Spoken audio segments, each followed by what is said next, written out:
সকল ঈশ্বরের পরম মহেশ্বর, সকল দেবতার পরম দেবতা, সকল পতির পতি, সেই প্রকাশবান ও স্তবনীয় ভুবনেশ্বরকে আমরা জ্ঞাত হই। এই ভুবনেশ্বরের অঙ্গুলি হেলনে গ্রহতারা চন্দ্র সূর্যের যে চলন মহাকাশ জুড়ে ব্যাপ্ত, তাঁরই প্রত্যক্ষ ও পরোক্ষ প্রভাবে মানবিক জীবনের প্রতিটি মুহূর্তের সমীকরণ। আর এই সমীকরণের নিখুঁত বিন্যাসে পারদর্শী অ্যাস্ট্রোলজার, লাইফ কোচ এবং ফিলান্থ্রপিস্ট ডক্টর সোহিনী শাস্ত্রী দেশ বিদেশের অসংখ্য সম্মানের মুকুটে বারবার তাঁর অভিষেক। একবার নয়, দুবার রাষ্ট্রপতি পুরস্কারে সম্মানিত তিনি। ন্যাশনাল আমেরিকান ইউনিভার্সিটি তাকে সাম্মানিক ডিলিট উপাধিতে ভূষিত করেছে। লন্ডনের ওয়ার্ল্ড বুক অব রেকর্ডসে জ্ঞানী গুণীদের মাঝে তিনি একটি উজ্জ্বল নক্ষত্র। ইন্টারন্যাশনাল অ্যাস্ট্রোলজি ফেডারেশন তাকে দিয়েছে আমেরিকান অনারারি ডক্টরেট খেতাব।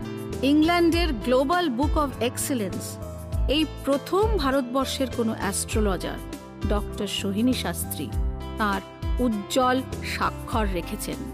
স্বীকৃতি ও খ্যাতির শীর্ষে থাকা এই অ্যাস্ট্রোলজারের কাছে তাই দেশ বিদেশের স্বনামধন্য ব্যক্তিত্বরা বারবার ফিরে এসেছেন। তার অভ্রান্ত গণনায় তারা খুঁজে পেয়েছেন নিজেদের জীবনের সুখ শান্তির চাবিকাঠি। একের পর এক অ্যাস্ট্রোলজির বই লিখে তিনি জয় করেছেন উৎসুক পাঠকের উদ্বেল হৃদয়। এই প্রজ্ঞা পারমিতাকে সার্থক জীবনের অভিনন্দন।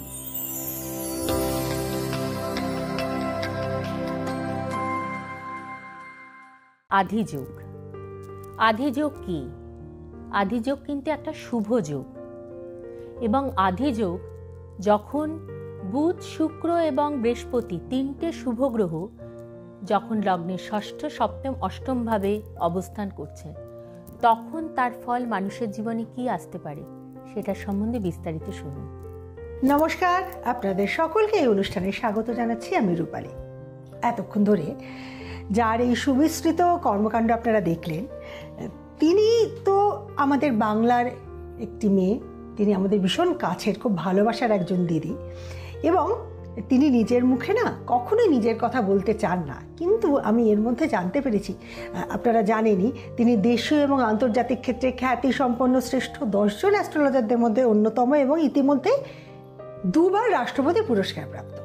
এবং এর মধ্যে তিনি কিন্তু এই কিছুদিন আগেও রাষ্ট্রপতি ভবনে গেছিলেন, শ্রীমতী দ্রৌপদী মুর্মুর সাথে ব্যক্তিগত বার্তালাপ করেছেন, এবং আমাদের এই অনুষ্ঠান সম্বন্ধে উনি কথা বলেছেন, উনি বই লেখা সেই নিয়েও কথা বলেছিলেন। তা এই যে ব্যক্তিগত আলাপচারিতা, আজকে আমরা আলোচনার শুরুটা সেটা দিয়েই করি। বুঝতেই পারছেন কার কথা বলছি, ডক্টর সোহিনী শাস্ত্রী। নমস্কার সোহিনীদি, এই অনুষ্ঠানে স্বাগত। তোমাকেও অনেক অনেক স্বাগত জানাই। কেমন আছো রূপালী? খুব ভালো আছি। এবার আমাকে বলো তো, রাষ্ট্রপতি ভবনে গিয়েছিলে, কি কথা হলো ওনার সাথে, আর প্রোটোকলসটা কি একটু বলবে ওনার সঙ্গে দেখা? হ্যাঁ, প্রোটোকলসটা, হ্যাঁ, এটা অনেকেরই জানার একটা ইচ্ছা থাকে। ঠিকই, প্রোটোকলসটা হচ্ছে, দেখো, রাষ্ট্রপতি ভবনে প্রথমত যখন তুমি ঢুকছো, প্রবেশ করছো, তখন মানে তার আগে তো আমি তো পার্সোনালি একটা মিটিংয়ে ওনার সঙ্গে দেখা করতে গেছিলাম। তো যাই হোক, ওখান থেকে ইনভাইটেশন এলেই তবেই আমরা যেতে পারি। আচ্ছা, মানে ওনারা ইনভাইট করেন দেখা করার? হ্যাঁ হ্যাঁ, একটা পার্সোনালি ইনভাইটেশন ছিল, গেছিলাম। মানে ওই আগের থেকে তোমার সমস্ত দিয়ে রাখতে হবে, তোমার পরিচয়, আধার কার্ড, তুমি যতবারই ভিজিট করো না কেন, প্লাস তুমি তোমার গাড়ির নাম্বার, এবং সেটা সেখানে চেক হয়, তোমার গাড়ির নাম্বারের সঙ্গে মিললে তবেই তোমাকে ঢুকতে দেবে, আধার কার্ডের সঙ্গে মিললে তবেই ঢুকতে দেবে। তারপরে ওখানে প্রোটোকলস অনেক রকম আছে, গিয়ে তো সামান্য ওয়েটিং থাকেই। আর দ্বিতীয়ত হচ্ছে যে সেটা হচ্ছে টাইম বাউন্ডেশনটা খুব থাকে। যেমন আমার সঙ্গে ওনার 45 মিনিটসের একটা সাক্ষাৎকার, অনেকটা সাক্ষাৎকার। আমি বলবো যে সত্যি এটা আমি মানে খুবই লাকি যে ওনার মতো একজন মানুষ এতটা সময় দিয়েছেন। এবার আজকে আমাদের যে বিষয় নিয়ে আলোচনা করব, একদম আজকে আমি প্রথম 3টে সাবজেক্ট নিয়ে আলোচনা করব, 3টে যোগ নিয়ে, যে যোগ নিয়ে আমি কখনোই আলোচনা করিনি। সেটা হচ্ছে আধিযোগ, ভদ্রযোগ এবং হামসা যোগ। এই তিনটেকে কিন্তু আমরা খুব শুভ যোগ বলে থাকি। প্রথম যোগটা নিয়ে যেটা আমি আলোচনা করব সেটা হচ্ছে আধিযোগ।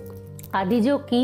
দেখো, আমাদের উপকারী গ্রহ বলতে আমরা বুঝি বুধ, চন্দ্র, বৃহস্পতি, শুক্র, এই চারটে হচ্ছে উপকারী গ্রহ। বাকি গ্রহ কি উপকার করতে পারে না? ডেফিনেটলি করতে পারে, কিন্তু তাদের অবস্থান শুভ ঘরে থাকলেও কিছুটা ডিস্টার্ব, আবার অশুভ ঘরে থাকলে তো আরো ডিস্টার্ব। কিন্তু এই যে উপকারী প্ল্যানেট, এই চারটে গ্রহ, তার মধ্যে আমি চন্দ্রকে ছেড়ে দিয়ে তিনটে গ্রহ, যেটা হচ্ছে বুধ, বৃহস্পতি এবং শুক্র, যখন লগ্ন থেকে ষষ্ঠ ভাব মানে 6th হাউস, লগ্নের 7th হাউস এবং 8th হাউস, এই তিনটে ঘরে যখন একসঙ্গে তিনটে গ্রহ অবস্থান করছে, অথবা একা একাও অবস্থান করছে, অথবা দুজন অবস্থান করছে, তখন কিন্তু সেটা হয়ে যাচ্ছে আধিযোগ।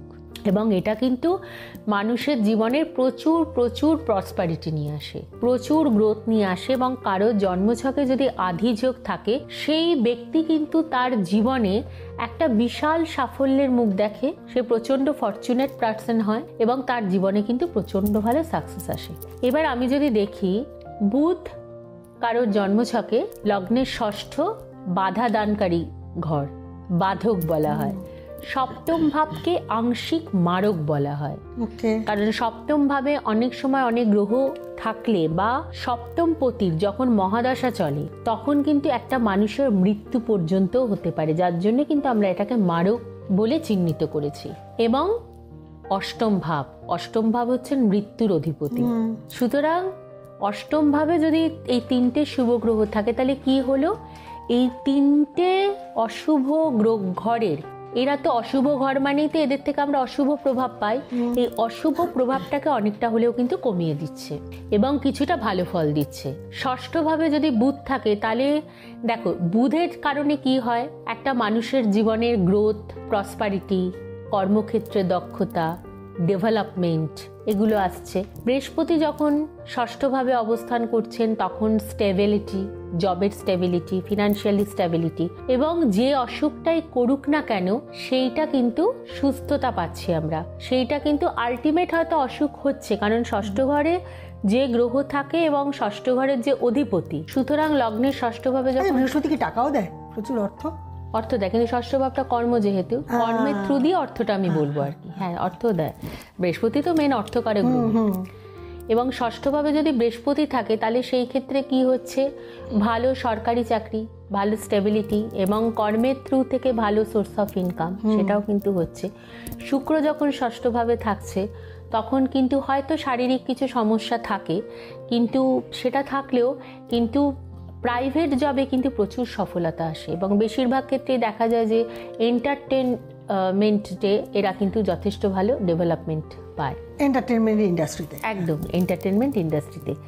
লগ্নের সপ্তম ভাবে যদি বুধ থাকে, সেই ক্ষেত্রে কিছুটা অসুবিধার সৃষ্টি করে, অনেক সময় খুব গুড স্পাউস পায়, শিক্ষিত স্পাউস পায়, সুন্দরী পায়, সপ্তম ঘর বিবাহের ঘর, কিন্তু আবার অনেক সময় হয় যে একটা সময়ের পরে গিয়ে মনোমালিন্যতা বা থার্ড পার্সন এন্ট্রি কারণের জন্য হয়তো, হ্যাঁ বুধ এবং শুক্র এই দুটো গ্রহ থাকলে বিবাহ বিচ্ছেদ হয়ে, আবার চন্দ্র থাকলেও হয়, আবার রাহু থাকলেও হয়। সুতরাং কয়েকটা গ্রহ আছে যে এই প্রবলেমটা ক্রিয়েট করে, আবার নেক্সট বিবাহ হয়। কিন্তু ব্যবসার ক্ষেত্রে কিন্তু আধিযোগ প্রচন্ড প্রসপারিটি দেয়, এখন সপ্তম ভাবটা কিন্তু ব্যবসা এবং অর্থ। সুতরাং সপ্তম ভাবে বুধ, সপ্তম ভাবে বৃহস্পতি, সপ্তম ভাবে শুক্র মানে রাজ্য এবং অত্যধিক ইনকাম, অত্যধিক বিজনেস প্রসপারিটি আসে সপ্তম ভাব থেকে।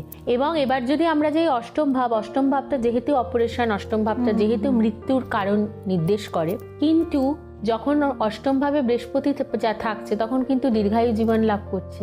অষ্টম ভাবে যখন শুক্র থাকছে, তখন কিন্তু জাতক জাতিকা দীর্ঘায়ু জীবন লাভ করছে, কারণ তার যে মারকতা, তার যে নেগেটিভিটি, সেটাকে শুভ গ্রহের উপস্থিতিতে কিন্তু নাশ করে দিল।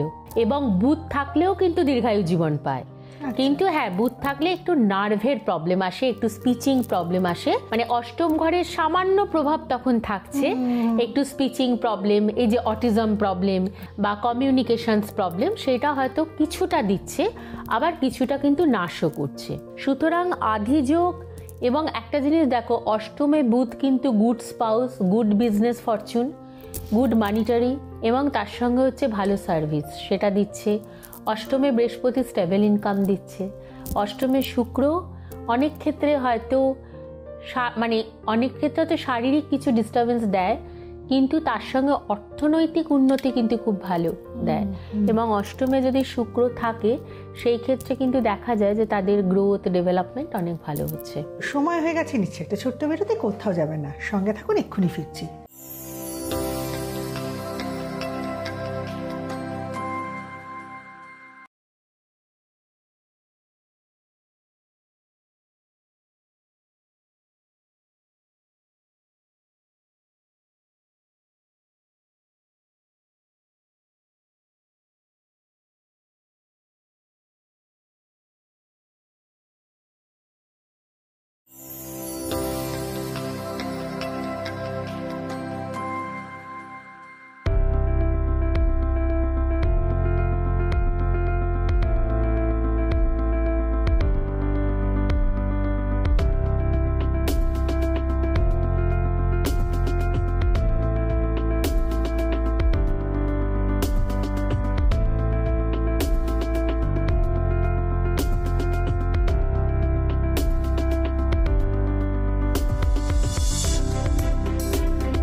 ভদ্রযোগ, বুধ।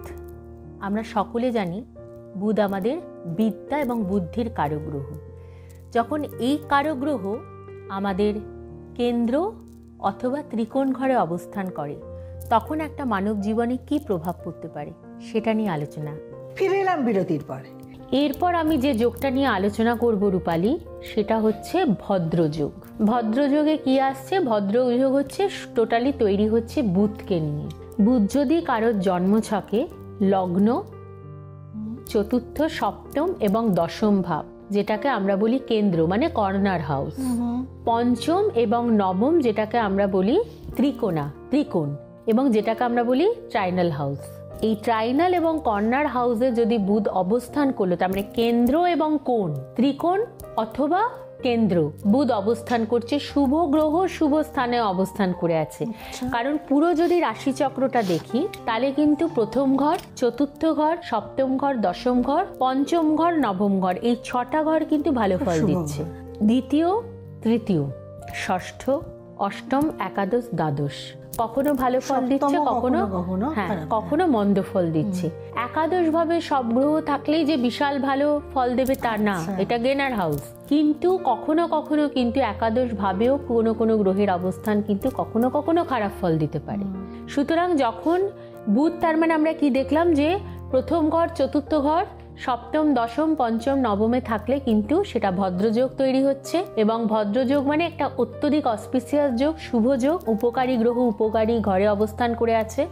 এবং বুধ যদি লগ্নে অবস্থান করে থাকছে তাহলে কি হচ্ছে? তার কমিউনিকেশন স্কিল প্রচন্ড স্ট্রং হচ্ছে, তার স্পিচিং অত্যধিক ভালো হবে, প্রচন্ড ভালো স্ট্রং ব্রেন হচ্ছে, অত্যধিক ইন্টেলিজেন্ট হচ্ছে এবং পড়াশোনার ক্ষেত্রে তুখর রেজাল্ট আসে। এবং যদি লগ্নের চতুর্থ ভাবে যদি বুধ থাকছে সেই ক্ষেত্রে কিন্তু একাধিক গাড়ি বাড়ি, একাধিক প্রপার্টি যোগ।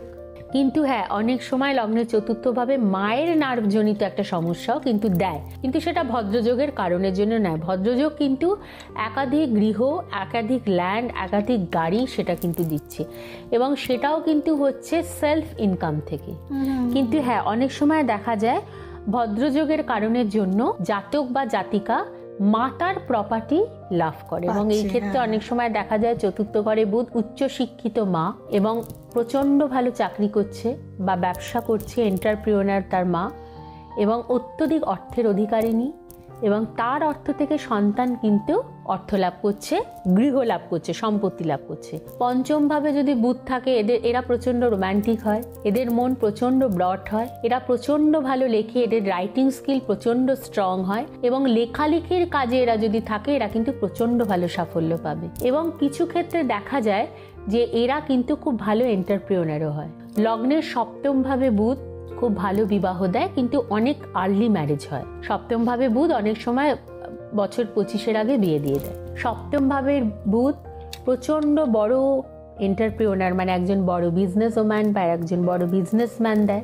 মাল্টিপল বিজনেস থেকে ইনকাম আসে, এবং যেটা আমরা বলি মিলেনিয়ার, বিলিনিয়ার্স, এটা কিন্তু আসছে এই সপ্তম ভাবে বুধ থেকে। এরপরে আমি আসবো ভাগ্যস্থানে বুধ, উচ্চ শিক্ষিত নারী, মানে নবম। উচ্চ শিক্ষিত পুরুষ, মানে অত্যধিক উচ্চ শিক্ষিত বা শিক্ষিতা এরা হয় এবং অনেক ক্ষেত্রে দেখা যায় এরা ধর্মযাজকের কাজ করছে, আচ্ছা। এরা স্পিরিচুয়াল একটা মানে ওয়ার্কের মধ্যে রয়েছে, এরা একজন ম্যাথমেটিশিয়ান হতে পারে, এরা একজন বিখ্যাত ম্যাজিশিয়ান হতে পারে, এরা একজন বিখ্যাত সায়েন্টিস্ট হতে পারে, বিখ্যাত রিসার্চার হতে পারে। বিদ্যাভাবে এদের প্রচন্ড শুভ হয় এবং তার সাথে সাথে দেখা যায় যে এদের পিতামাতাও উচ্চ শিক্ষিত হয় এবং একটা জিনিস, এদের জীবনে যেটা ইচ্ছা হয় প্রাপ্ত করা তারা এটা কিন্তু তারা পেয়ে থাকে, Achieve করতে পারে। ঠিক আছে, অ্যাচিভমেন্ট আসে। এরপর আসবো লগ্নের দশম ভাবে বুধ। দশম ভাবে বুধ ভদ্রযোগ তৈরি করলো এবং এরা কিন্তু দেখা যায় অত্যধিক ভালো হয় নাচ গান প্রফেশনের ক্ষেত্রে। একজন বিখ্যাত বাচিক শিল্পী, একজন বিখ্যাত কবি এবং যারা অভিনেতা অভিনেত্রী সুন্দর সাবলীল অ্যাক্টিং করছে, এই যে ন্যাশনাল অ্যাওয়ার্ড পাচ্ছে, অস্কার পাচ্ছে, ইন্টারন্যাশনাল অ্যাওয়ার্ড পাচ্ছে, জানবে তাদের ভদ্রযোগ রয়েছে দশমে বুধ।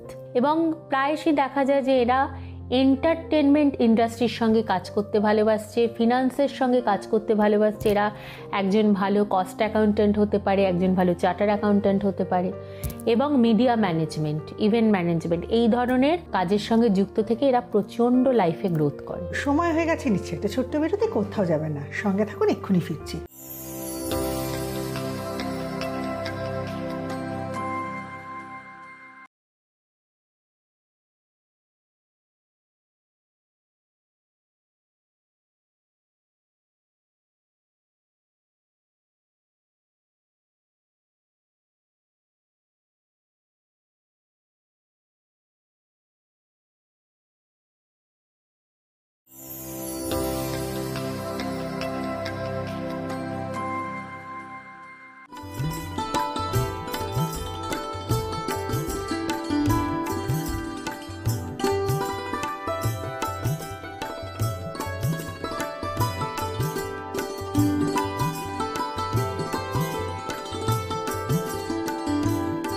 হামসা যোগ। হামসা যোগ একটা অত্যধিক শুভ যোগ, রাজযোগের সমান। বৃহস্পতি যখন লগ্ন, চতুর্থ, সপ্তম, দশম ভাবে অবস্থান করছে, কেন্দ্র কর্নার হাউসে অবস্থান করছে, তখন তার প্রভাব মানব জীবনে কতটা উন্নতি নিয়ে আসতে পারে সেটার সম্বন্ধে আলোচনা করব। ফিরে এলাম বিরতির পর, এবারে আমরা হামসা যোগ সম্বন্ধে জানবো। দেখো, হামসা যোগ কাকে বলে? হামসা যোগ হচ্ছে যখন বৃহস্পতি মীন রাশিতে বা ধনু রাশি নিজস্ব রাশিতে অবস্থান করছে অথবা লগ্নে, চতুর্থে, সপ্তম এবং দশম, মানে এটা হচ্ছে কেন্দ্র কর্নার হাউসে অবস্থান করছে, তখন কিন্তু এটা হামসা যোগ হচ্ছে। এবং হামসা যোগ কিন্তু এটাকে রাজযোগের সমান এবং অত্যধিক একটা শুভ যোগ, অসপিসিয়াস যোগ, অসপিসিয়াস কানেকশন, যেটা মানুষের জীবনের প্রচুর অগ্রগতি দেয়। ফিনান্সিয়ালি স্টেবিলিটি, মেন্টাল স্টেবিলিটি, কর্মক্ষেত্রে উন্নতি, ব্যবসা ক্ষেত্রে উন্নতি, পারিবারিক সুখ স্বাচ্ছন্দ্য, অত্যধিক প্রপার্টি, শিক্ষাক্ষেত্রে উন্নতি এবং তার সঙ্গে হচ্ছে অ্যাচিভমেন্টস। এই এতগুলো জিনিস যখন একটা মানুষের জন্মছকে হামসা যোগ হচ্ছে, সুতরাং এটা কিন্তু একটা অত্যধিক শুভ যোগ। হামসা যোগ যদি লগ্নে বৃহস্পতি অবস্থান করছেন, কারোর হামসা যোগ তৈরি হচ্ছে এবং সেটা হয়তো তার মীন রাশি হলো বা ধনু রাশি, তাহলে সেই হামসা যোগটা কিন্তু প্রচন্ড স্ট্রং এফেক্টেড হচ্ছে এবং সেই যোগে দেখা যায় যে একটা মানুষ প্রচন্ড বুদ্ধিমান হয়, প্রচন্ড ইন্টেলেকচুয়াল হয় এবং তার মধ্যে বিচক্ষণ ক্ষমতা ভালো থাকে, তার মধ্যে জাস্টিস পাওয়ার খুব ভালো থাকে, সে প্রচন্ড কাইন্ড হার্টেড হয় এবং আরেকটা কোয়ালিটি তার মধ্যে থাকে, সেটা হচ্ছে যে তার মনটা খুব পরিষ্কার এবং বড় মনের হয় এবং সে কিন্তু খুব পরোপকারী হয়। এরপর আমি আসবো যে যদি লগ্নের চতুর্থ ভাবে বৃহস্পতি থাকে, সেটাও কিন্তু হামসা যোগ। এরা প্রচন্ড ভালো বিদ্বান হয়, প্রচন্ড ভালো কনসেন্ট্রেশন থাকে এদের এবং দেখা যায় এরা কিন্তু উচ্চ শিক্ষায় ভালো ফল লাভ করে এবং এরা কিন্তু খুব ভালো ফ্যামিলিতে জন্মায় এবং উচ্চ শিক্ষিত মাতা লাভ করে, মানে মা তাদের উচ্চ শিক্ষায় শিক্ষিত থাকে এবং এদের দেখা যায় যে জীবনে একাধিক প্রপার্টির মালিক হয় এবং প্রচন্ড ভালো প্রফেশনে থাকছে। এরপর আসবো লগ্নের সপ্তমে যদি হামসা যোগ বৃহস্পতি অবস্থান করে আছে, তার বিজনেস স্টেবিলিটি আসবে, একাধিক ভালো ব্যবসা সে করবে, থ্রু বিজনেস কিন্তু তার রাজযোগ রয়েছে, মানে রাজা হওয়ার যোগ, এবং সে গুড স্পাউস পায়। যদি হামসা যোগ থাকে তাহলে কিন্তু সুখী বিবাহিত জীবন পায়। এরপর আমি আসবো লগ্নের দশম ভাবে যদি বৃহস্পতি অবস্থান করছে, বৃহস্পতি যদি 10th হাউস মানে দশম ভাব অবস্থান করলো, উচ্চ শিক্ষিত পিতালাভ, উচ্চ শিক্ষিত ফ্যামিলিতে জন্ম, উচ্চবিত্ত ফ্যামিলিতে জন্ম। দশম ভাব যেহেতু কর্মকে নির্দেশ করে, সুতরাং হামসা যোগ রয়েছে লগ্নের দশম ভাবে বৃহস্পতি। এরা কিন্তু উচ্চশিক্ষায় শিক্ষিত, একজন ভালো প্রফেসর, একজন ভালো জাজ, একজন ভালো লয়ার, একজন ভালো ধর্মযাজক, একজন ভালো রিসার্চার, একজন ভালো সায়েন্টিস্ট, একজন ভালো চার্টার অ্যাকাউন্ট্যান্ট। প্রত্যেকের জন্মছকে দেখবে লগ্নের থেকে দশম ভাব মানে কর্মভাবের সঙ্গে কোনো না কোনোভাবে বৃহস্পতি যুক্ত। এবং এরা বেশিরভাগ ক্ষেত্রে দেখা যায় 50 বছর বয়সের পর এরা প্রচণ্ড স্পিরিচুয়ালিজম মেনটেন করে এবং এরা অনেক সোশ্যাল ওয়ার্কের সঙ্গে যুক্ত হয়। এবং এরা যে সোশ্যাল ওয়ার্কটা করে না, এরা কিন্তু মন থেকে করে। অনেকেই তো আছে অসৎ মানুষ যে কর্মটাকে দেখাচ্ছে মহান, কিন্তু তার পিছনে একটা অসৎ মনোভাব রয়েছে। কিন্তু দশমে বৃহস্পতি কিন্তু অসৎ মনোভাব থাকে না, তাদের মন কিন্তু অত্যধিক বড় হয় এবং তারা কিন্তু মানে প্রকৃত পরোপকারী হয় এবং তারা কিন্তু সবসময় চেষ্টা করে মানুষের ভালো কাজ করতে। সুতরাং দশম ভাবে বৃহস্পতি হামসা যোগ তৈরি করছে এবং সেই হামসা যোগ থেকে কিন্তু একটা মানুষ তার কর্মে সব থেকে ভালো অ্যাচিভমেন্টটা পায় এবং মানুষের জন্য তারা প্রচুর ভালো কাজ করে যেতে পারে। সব কিছুর শেষে আসল কথাটা হচ্ছে যে আমাদের অনেক কিছু আছে মানে সেগুলো থাকার সম্ভাবনা আছে। সম্ভাবনা থাকা মানে কিন্তু সেটা 100% আছে সেটা নাও হতে পারে। হয়তো দেখা যাচ্ছে বাড়ি থেকে আমি বেরিয়ে যে সামনের যে বাসটা ধরতে যাব, সামনের রাস্তায় একটা ছোট নালা কাটা রয়েছে, সেটা আমি পার হতে পারছি না, তাহলে কি আমরা বাসটা ধরবো না? তখন আমাদের অ্যাস্ট্রোলজার সাহায্য করেন ওই সাঁকোটা তৈরি করে দিতে। তার মানে আমরা যদি সেই সাঁকোটা তৈরি করার চেষ্টাটা করি তাহলে কিন্তু বাসটা পাবো, কিন্তু সেটা যদি না করি আর বাড়িতে বসে আমরা সারাক্ষণই ভাবি এটা কি হবে, ওটা তো নেই, সেটা হলে কি হবে, এই কালক্ষেপ করি, তাহলে ওই যে দিনের শেষে একটা জিনিসই দাঁড়ায় যে যারা কিন্তু এফার্টটা দিচ্ছেন তারা কিন্তু বাসটা ধরে ফেলছেন। সেরকমভাবে ডক্টর সোহিনী শাস্ত্রীর কাছে এসে উপকৃত হয়েছেন অসংখ্য মানুষ। আসুন তাদের কোনো একজনের কথা শুনে নিই তার মুখ থেকে। নমস্কার, আমার নাম রাজীব চক্রবর্তী। আমি 2016-এ ম্যাডামের কাছে আসি। তখন ম্যাডামের চেম্বার ছিল কালীঘাটে। আমি ম্যাডামকে দিদি বলি। তো আমি গুগলে সার্চ করেছিলাম বেস্ট অ্যাস্ট্রোলজার ইন কলকাতা। তো আমার কাছে অনেকই অপশান এসেছিল, যার মধ্যে আমি দেখলাম যে ওনার রেটিংস ভালো, গুগল রিভিউ ভালো। তো সেই দেখে আমি 2016 সালে প্রথম দিদির কাছে আসি। এবং সবার আগেই বলবো, এসে মানে দিদি বলে যে ডেকেছি তার জন্য যে মানে একটা আলাদা অ্যাকসেপ্টেন্স পাওয়া, সেটা আমি তার থেকে পাই। এবং টিল নাও মানে দিদির সাথে আমি হয়তো মানে কোনো রকম কোনো অসুবিধা হলে দিদিকে আমি হোয়াটসঅ্যাপ করেছি, ফোন করেছি, দিদি আমাকে বলে দিয়েছে। আজকে বছর 3 পরে আবার দিদির কাছে এসেছি কেরিয়ার সম্বন্ধে গাইডেন্স নিতে, যে দিদি কি করলে ঠিক হয়, ভালো হয়। এক বিশ্বাসে দিদির কাছে যদি কেউ আসে এবং দিদির রেমেডিগুলো ফলো করে, দেখুন নিজের চেষ্টা তো না করলে কিছুই হয় না, সেটা চাকরি হোক বা পড়াশোনা পুরোটাই। তো কেউ যদি নিজের থেকে চেষ্টা রাখে আর তার যে হার্ডলসগুলো সে ফিল করছে, মানে যেটাকে আমি বলে থাকি কনফিডেন্স দিদির সাথে দেখা করলেই হয়ে যাবে। মানে আপনাকে সর্বপ্রথম উনি মানে সামনে বসিয়ে কিভাবে কি করলে ঠিক হয় ওটা আপনাকে গাইড করে দেবে। এই উপকার নেওয়ার জন্য আমাদের কিন্তু একটা ছোট্ট কাজ করতে হবে। নিজেদের সঠিক date of birth, place of birth এবং টাইম অফ বার্থ, এই 3টে নিয়ে পৌঁছে দিতে হবে ডক্টর সোহিনী শাস্ত্রীর কাছে। পৌঁছানোর উপায়টাও খুব সোজা। যে ফোন নাম্বারটা আছে সেই ফোন নাম্বারে ফোন করে বা হোয়াটসঅ্যাপ করে অ্যাপয়েন্টমেন্ট নিতে হবে, হয় চেম্বারে যাওয়ার জন্য অথবা অনলাইন কনসালটেশনের জন্য। যারা চেম্বার অবধি পৌঁছতে পারছেন না তাদের জন্য অনলাইন কনসালটেশনের ব্যবস্থা রয়েছে। আর যারা চেম্বারে যেতে চান তাদেরকে আরও একবার মনে করে দিই, কলকাতায় ওনার চেম্বার 25 শ্যামাপ্রসাদ মুখার্জি রোড, কলকাতা 25 এই ঠিকানায়। দিল্লিতে চিত্তরঞ্জন পার্কে, এছাড়া উত্তর 24 পরগনা, মুম্বাই, দুবাই, লন্ডন, উনি বিভিন্ন জায়গায় কিন্তু বিভিন্ন সময় চেম্বার করেন। প্লিজ তার আগে একটা অ্যাপয়েন্টমেন্ট নিয়ে নেবেন। সোহিনীদি, আজকের মতন সময় শেষ। সময় তো শেষ, ঠিক। তাহলে যাওয়ার সময় হয়ে গেল। আগামী দিন এই সময়ে এই অনুষ্ঠানে এই চ্যানেলে আপনাদের সঙ্গে আবার দেখা হবে। ভালো থাকবেন।